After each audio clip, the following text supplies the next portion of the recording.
They weren't looking for a city. They were just fixing a water pipe. One shovel, one crack in the ground, and suddenly, a staircase leading down into the dark. Not into a basement, not into a sewer, into streets, real streets, with walls still standing, doorways still arched, and a silence so thick it felt like the place had been holding its breath for centuries. This wasn't a myth. This wasn't a legend passed down by locals over wine. This was real, documented, photographed, and somehow almost completely ignored by mainstream history. Beneath one of the busiest train stations in the world, there is a city, an entire city, buried not by war, not by flood, not by catastrophe, but by choice. Someone decided this place should disappear, and for hundreds of years, it did. The question isn't just what they found down there. The question is, why did someone go through so much trouble to make sure no one ever would? This is one of those stories that history class never taught you, and once you hear it, you'll understand exactly why. Stay with me, because we're just getting started. And if you've never been here before, hit that subscribe button right now, because this channel is where history stops being boring and starts being terrifying. It was 1930, Paris, France. Workers were expanding the Gare de l'Est, one of the city's oldest and most crowded train stations. Routine job, routine day, or so they thought. Then a section of earth gave way, and the foreman looked down into a hole that shouldn't have existed. He didn't see pipes, he didn't see rock. He saw a road, cobblestones, still laid in neat, deliberate rows, worn smooth, as if feet had once walked them daily. They called in engineers, then historians, then quietly, government officials. What they uncovered over the next several weeks wasn't just an old foundation. It was a neighborhood, medieval, intact, sealed beneath the city like a time capsule no one meant to leave behind. Walls still had markings on them. Iron fixtures still hung from door frames. One structure had what appeared to be a merchant's counter, still standing, still waiting for a customer who would never come. The whole place had been buried, deliberately, methodically, sometime in the 14th century. Not bombed, not flooded, covered, layer by layer, fill by fill, until the ground above it looked like nothing had ever been there. Here's the part that made historians go quiet. The people who buried it, they didn't leave in a hurry. There were no signs of panic, no scattered belongings, no bodies. They planned this disappearance. They packed up, walked out, and let the earth swallow everything they had built. The real question, the one that still doesn't have a clean answer, is why. To understand why they buried it, you have to understand what Paris looked like in the 1300s. It wasn't the romantic city of lights you picture today. It was overcrowded, disease-ridden, and politically, it was a powder keg with a very short fuse. The Black Death had already taken a third of Europe's population. Paranoia was everywhere. Trust was a luxury nobody could afford. And in the middle of all that chaos, certain neighborhoods simply stopped appearing in records. Not destroyed, not abandoned, just erased. From tax documents, from church registries, from city maps, as if someone took a quill and carefully, deliberately, scratched them out of existence. Historians call these shadow districts, areas that clearly existed, but were systematically removed from official memory. Now here's where it gets unsettling.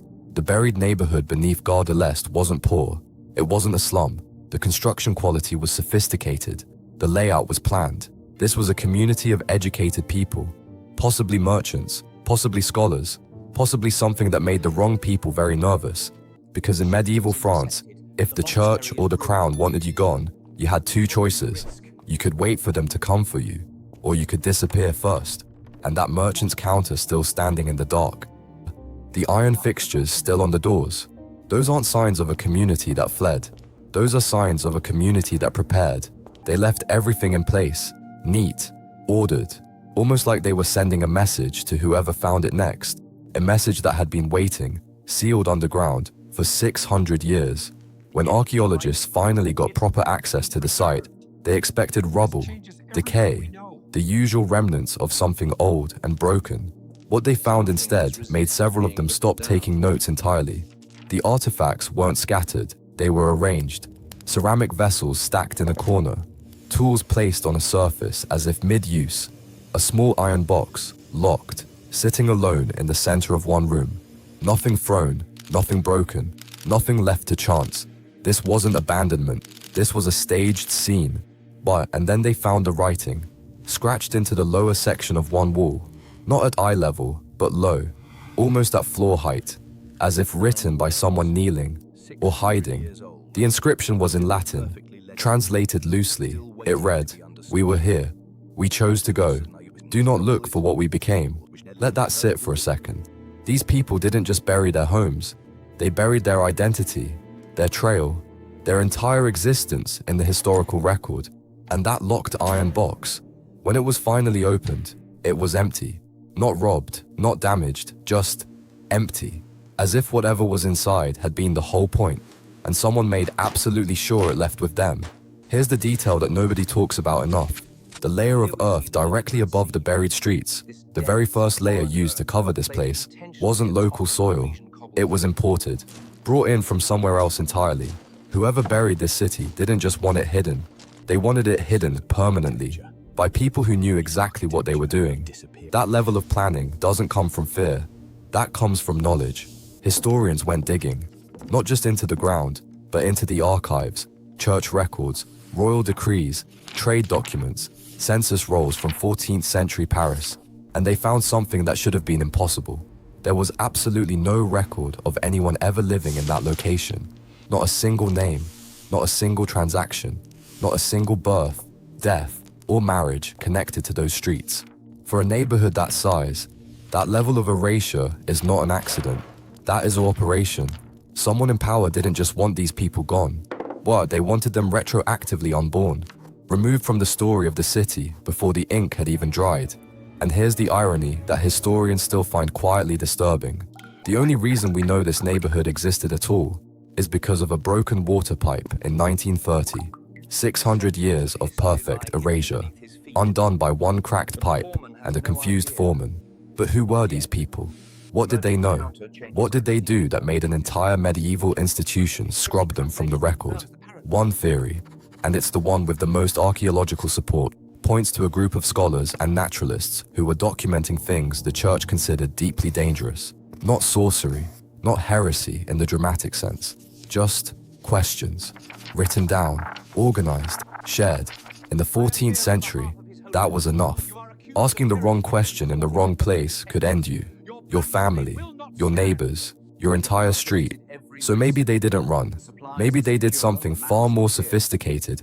Maybe they became a rumor, on purpose, hiding not in another city, but inside the one story nobody bothers to check, the one written in dirt and silence, 6 feet below everything. Here's what we know for certain. A fully intact medieval neighborhood exists beneath one of Paris's busiest train stations. It was buried deliberately. Its people were erased from every official record, and the only thing they left behind was a locked empty box and 9 words scratched into a wall at floor level. We were here. We chose to go. Do not look for what we became.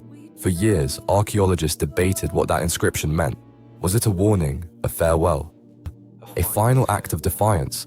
But one researcher, a medieval linguistic historian from the University of Lyon, offered a reading that nobody had considered. She said it wasn't written for the people burying this place. It was written for the people who would find it. For us. Think about that. These people somehow knew, or hoped, that one day the earth would give way, that someone would look down into that hole and see their streets again. And their only message, after 600 years of silence, wasn't a plea, wasn't a cry for justice. It was an instruction. Don't look for what we became, because they survived. Somewhere, under different names, different faces, carrying whatever was in that iron box. And the most unsettling part of this entire story, no one ever found them. No descendants came forward. No connected records surfaced. No trail leading out of medieval Paris into anything recognizable. They buried a city, erased themselves from history, and simply continued, quietly, invisibly, exactly as planned. History remembers who it's allowed to remember. Everyone else chooses their own ending. If this story made you stop and think, you already know what to do.